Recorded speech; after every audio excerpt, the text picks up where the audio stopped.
जिस पर हमारा हक ना हो और उसे लेने का मन हो तब महाभारत की शुरुआत होती है, और जिस पर हमारा हक हो और उसे छोड़ देने का मन हो तब रामायण की शुरुआत होती है। जो अपनी मर्यादा में रहकर पुरुषों में उत्तम आचरण करता है वही तो बनता है मर्यादा पुरुषोत्तम। प्रभु श्री राम ने अपनी मर्यादा का उल्लंघन कभी नहीं किया। जिस भी किरदार में जिए, भाई बनकर जिए, बेटे बनकर जिए, पति बनकर जिए, राजा बनकर जिए, कभी अपनी मर्यादा का उल्लंघन नहीं होने दिया। इसीलिए उन्हें मर्यादा पुरुषोत्तम श्री राम कहा जाता है और उन्हीं की जीवन गाथा है रामायण। मनुष्य के जीवन के बड़े से बड़े दुख को, बड़ी से बड़ी परेशानी को दूर करना सिखाती है रामायण। रामायण की कहानियों को हम बचपन से सुनते, पढ़ते और देखते आ रहे हैं। प्रभु श्री राम का जीवन सबको एक कहानी की तरह पता है, लेकिन रामायण के भीतर जो जादुई और रहस्यमय ज्ञान छुपा है वो बहुत ही कम लोगों को पता है। तो आज हम उसी ज्ञान पर चर्चा करेंगे। बस इस ज्ञान को समझने के लिए आपको इस वीडियो को अंत तक देखना और सुनना होगा। और एक बात तो निश्चित है कि जो भी व्यक्ति रामायण के इस ज्ञान को समझ जाएगा, दुनिया की कोई समस्या, कोई भी दुख उसके जीवन में टिक नहीं पाएगा और ना ही उसे दुखी कर पाएगा। रामायण का एक एक पात्र कमाल का है। प्रभु श्री राम का, लक्ष्मण का, भरत का, सीता माता का, हनुमान जी का। रामायण का हर एक पात्र हमें बहुत कुछ सिखाता है, फिर चाहे वो कुंभकर्ण या मेघनाथ का ही क्यों ना हो। दोस्ती निभाना, प्यार निभाना, रिश्ते निभाना हर इंसान को रामायण से ही सीखना चाहिए। जिंदगी में कोई दुख आए उसका सामना कैसे करना चाहिए, रामायण हमें सब कुछ सिखाती है। तो आज हम उसी रामायण की 5 शिक्षाओं के बारे में बात करेंगे। रामायण की पहली शिक्षा जो हमें प्रभु श्री राम के जीवन से सीखने को मिलती है वो ये है कि चाहे परिस्थिति कैसी भी हो, खुद को शांत और स्थिर बनाए रखो। प्रभु श्री राम का पूरा जीवन ही मुश्किलों और चुनौतियों से भरा रहा। शिक्षा पूरी होते ही उन्हें ऋषि विश्वामित्र के साथ जाकर ऋषि मुनियों की रक्षा के लिए ताड़का और अन्य कई राक्षसों के साथ युद्ध करना पड़ा। जिस दिन वो राजा बनने वाले थे उसी दिन उन्हें अपनी पत्नी और छोटे भाई के साथ 14 वर्ष के वनवास के लिए जाना पड़ा। वनवास पूरा होने में कुछ ही समय बचा था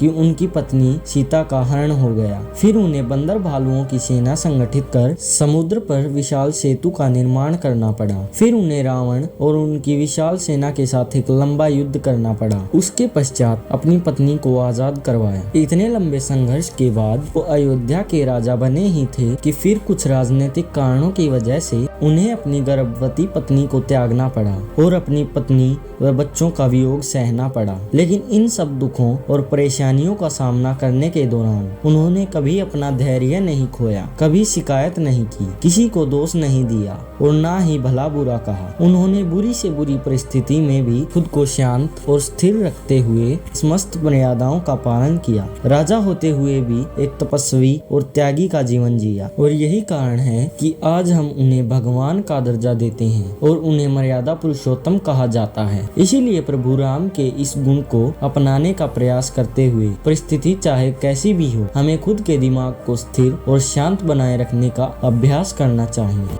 रामायण की दूसरी शिक्षा है कि अपनी जिंदगी के गहरे राज अपने सगे भाई और अपने करीबी से करीबी इंसान को भी नहीं बताने चाहिए। जब रावण और प्रभु श्री राम का युद्ध चल रहा था तो श्री राम ने रावण पर बहुत से अस्त्र चलाए। रावण कुछ पल के लिए मरता लेकिन फिर से जिंदा हो जाता। यह देख श्री राम बहुत हैरान हो गए कि आखिर ये रावण मर क्यों नहीं रहा है। तब विभीषण ने श्री राम जी को बताया कि रावण की नाभि में एक अमृत कुंड है, अमृत कलश है। आप जैसे ही उसे मारते हैं वह उस अमृत के प्रभाव से वापस जिंदा हो जाता है। और यह बात विभीषण के अलावा किसी को पता नहीं थी। फिर प्रभु श्री राम ने रावण की नाभि में रखे उस कलश का अमृत सुखा दिया, तब जाकर रावण की मृत्यु संभव हो पाई। वैसे तो जो बुराई के रास्ते पर चलता है उसका अंत जरूर होता है, लेकिन ये कहानी हमें सिखाती है कि अपने गहरे राज हर किसी को नहीं बताने चाहिए। कई बार हम लोगों को ऐसी बातें बता देते हैं जिसके लिए हमें भविष्य में पछताना पड़ता है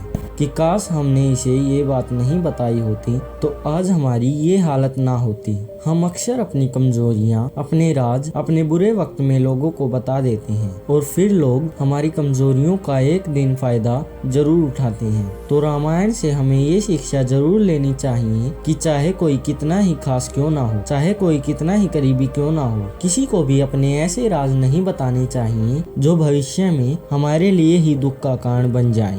रामायण की तीसरी शिक्षा ये है कि जीवन में चरित्रवान बनिए। रामायण के दो पात्र रावण और बाली की दुर्गति से हमें यह सीखने को मिलता है कि जीवन में अच्छे चरित्र का होना कितना आवश्यक है और जो भी व्यक्ति पर स्त्री या पर पुरुष में वासना का भाव रखता है उसका सर्वनाश जरूर होता है। रावण की पत्नी मंदोदरी बहुत सुंदर थी, लेकिन उसके बाद भी वह प्रभु श्री राम की पत्नी सीता के आकर्षण में फंस गया। वो खुद भी विवाहित है और जिस स्त्री के लिए उसके मन में वासना का भाव है वह भी विवाहित है, तो ऐसे व्यक्ति का नाश जरूर होता है। रामचरितमानस में वर्णन मिलता है कि युद्ध के पश्चात रावण मूर्छित अवस्था में पड़ा हुआ था, अपनी अंतिम सांसें गिन रहा था। तब भगवान श्री राम ने छोटे भाई लक्ष्मण से कहा कि जाकर रावण से ज्ञान प्राप्त करके आओ। लक्ष्मण जी गए तो रावण ने कहा कि पहले तुम मेरे एक प्रश्न का उत्तर दो, तभी मैं तुम्हें ज्ञान की बात बताऊंगा। तब रावण ने लक्ष्मण जी से पूछा कि बताओ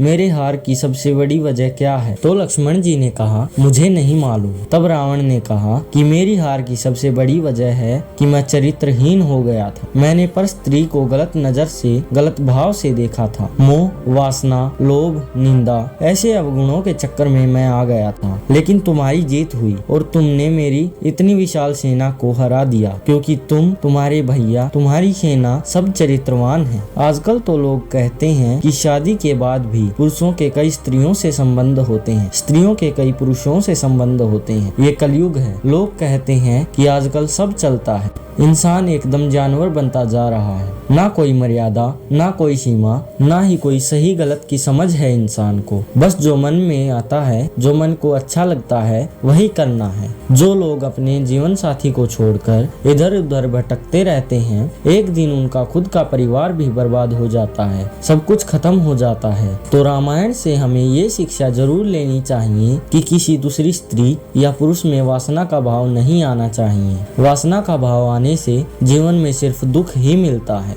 रामायण की चौथी शिक्षा ये है कि कभी भी अपनी शक्ति, अपने पद या अपने पैसे का अभिमान नहीं करना चाहिए। रामचरितमानस के अनुसार रावण इतना शक्तिशाली था कि उसने अपनी मौत को, अपने काल को अपने पैरों के अंगूठे के नीचे दबा रखा था। जिन नवग्रहों से लोग डरते हैं, उनकी पूजा करते हैं, वो उसके दरबार में हाथ बांधे खड़े रहते थे। सारे देवताओं को उसने जीत रखा था, या तो अपनी शक्ति के दम पर या फिर अपनी तपस्या के दम पर। ऐसा कोई भी नहीं था जिससे उसको डर लगता हो, लेकिन इस शक्ति के अभिमान में एक दिन उसका सर्वनाश हो गया, सब कुछ खत्म हो गया। ये कहानी सिर्फ रामायण के रावण की ही नहीं, बल्कि हर उस इंसान की है जो अपनी शक्ति या पद का घमंड करता है, अपने पैसों का घमंड करता है, अपने रूप रंग का घमंड करता है। लेकिन जब वक्त बदलता है ना, तो ऐसे इंसान को कोई पूछता तक नहीं, क्योंकि अपने अहंकार में ऐसा इंसान न जाने कितने लोगों का दिल तोड़ देता है, अपमान कर देता है, रिश्ते खराब कर लेता है, और जब उसे जरूरत होती है तो कोई भी इंसान उसके साथ खड़ा नहीं होता। इसीलिए हम जीवन में चाहे कितने ही बड़े इंसान क्यों न बन जाएं, चाहे हम में कितनी ही खूबियां क्यों न हो, लेकिन उसका अभिमान कभी भी अपने दिमाग में नहीं चढ़ने देना चाहिए।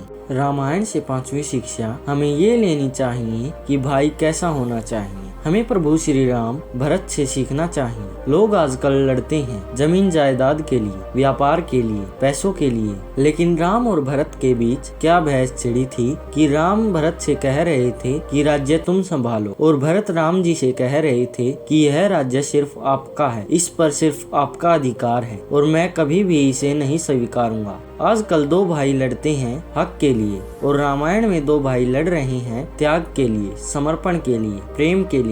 जब बड़े भाई वन में जाने लगे तो एक भाई उनकी सेवा के लिए उनके साथ चल पड़े और दूसरे ने उनकी चरण पादुका को सिंहासन पर रखकर उनके नाम पर राज्य किया और वैसा ही जीवन बिताया जैसा बड़े भाई राम जंगल में बिता रहे थे। लोग कहेंगे कि आजकल ऐसा जमाना ही नहीं रहा। चलो माना कि आजकल ऐसा जमाना नहीं रहा, पर क्यों छोटी छोटी चीजों के लिए लोग अपने रिश्ते ही तोड़ देते हैं, दिमाग में एक दूसरे के प्रति जहर भर लेते हैं, भाई भाई का दुश्मन बन जाता है। अगर हम त्याग नहीं कर सकते तो कम से कम हमें अपने रिश्ते तो अच्छे रखने ही चाहिए, उनमें कड़वाहट, जहर नहीं मिलाना चाहिए। दोस्तों, ये थी वो 5 शिक्षाएं जो हमें रामायण से मिलती हैं। मैं उम्मीद करता हूँ कि आपको रामायण की ये शिक्षाएं अवश्य अच्छी लगी होंगी। ऐसी ही और वीडियोस देखने के लिए हमारे चैनल को सब्सक्राइब जरूर करें और वीडियो को लाइक कर शेयर करना ना भूलें। मैं मिलता हूँ आपसे किसी और मोटिवेशनल स्टोरी या कहानी के साथ। तब तक के लिए शुक्रिया।